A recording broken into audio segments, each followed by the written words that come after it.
Hello বন্ধুরা, কেমন আছো? আশা করি খুবই ভালো আছো। আমি তোমাদের সৃজা, আমিও খুবই ভালো আছি। আজ আমি এসেছিলাম আসানসোলের একটা মন্দিরে। মন্দিরটার নাম হচ্ছে বিশ্বগয়া মা কালীবুড়ির মন্দির।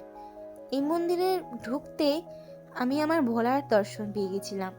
তারপরে একটু ভেতরে এলাম। চলো তোমাদেরকেও একটু দেখাই। এই যে কালী ঠাকুরটা, এটা হচ্ছে মা ঘাগরবুড়ির মন্দিরের আশেপাশে, মানে এই মন্দিরটা আগে, তারপরে মা ঘাগরবুড়ির মন্দির।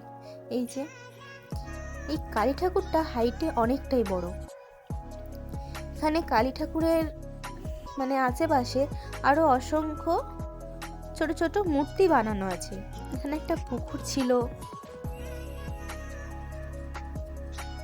চলো একটু ভেতর দিকে যাই। এখানে যতক্ষণ ছিলাম না, গাটা পুরো ছমছম করছিল, কেন জানি না। এখানে পেত আত্মাদের পুজো হয়। এখানে একটা ভয়জনক একটা কাজ করছিল। এখানে রাতে আসা তো অসম্ভব। রাতে এখানে আমি অন্তত আসতে পারবো না ভাই। চলো মায়ের পেছন দিকে সিনটা একবার দেখো জাস্ট। চলো, এখানে আরো একটা আমি মূর্তি পেয়ে গেছিলাম, বাট আমি নামগুলো ঠিক জানি না। এই যে কি ঠাকুর বা মানে মূর্তিটার নাম আমি জানি না। আমিও যেটা এখানে ফার্স্ট টাইম এসেছিলাম। তোমরা যদি কখনো মা ঘাগরবুড়ির মন্দিরে এসে থাকো বা যদি আসার প্ল্যান করছো, আমি বলবো একবার এই মন্দির থেকেও ঘুরে আসবে। চলো একবার এদিকে যাওয়া যাক। ওইদিকেও কিছু আছে হয়তো, আগে এদিকে ঘুরে আসি। এখানে একটা পুরো জঙ্গল টাইপের ছিল, মানে অনেক জঙ্গল, অনেক গাছ, তার মধ্যে একটা করে মূর্তি, এরকম ধরনের একটা সিন আছে।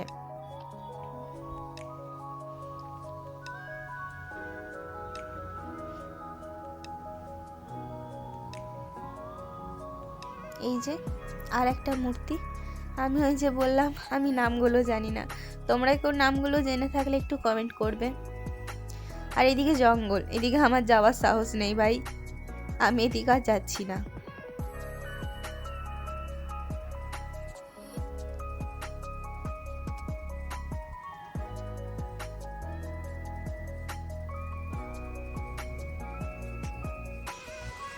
চলো এবার ওই দিকটাতে যাওয়া যাক। ওইদিকে তো আরো একটা জিনিস আছে, তোমাদেরকে দেখাবো। চলো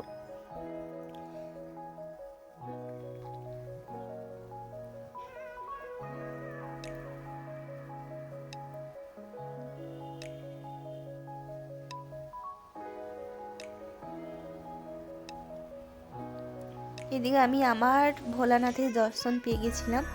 আর এখানে আছে নাগমণি, মানে এটা হচ্ছে একটা গাছের নিচে একটা সাপ আছে, সেই সাপটার মাথায় একটা নাগমণির মতন একটা ছবি আঁকা আছে। এখানে কিছু লোককে জিজ্ঞেস করাতে এখানে শুনলাম যে এখানে 3টে নাগ নাগিনী আছে, 3টে।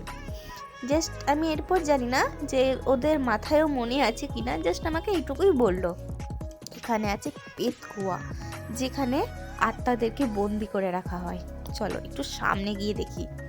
মনে সাহস নিয়ে একটু সামনে গেলাম, তারপর জানি না কি হবে, কিন্তু সাহস ছিল যে আমি দেখবো এটার ভিতরে কি আছে।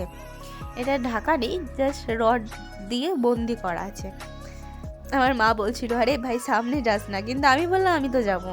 এই যে কিছুই না, যেমন কুয়োতে জল থাকে তেমন জল আছে, বাট এটাতে আমাবস্যা বা একাদশীতে হেলে এটা আমি জানি না এটার ভেতরে কি কি বেরোয় বা কি থাকে।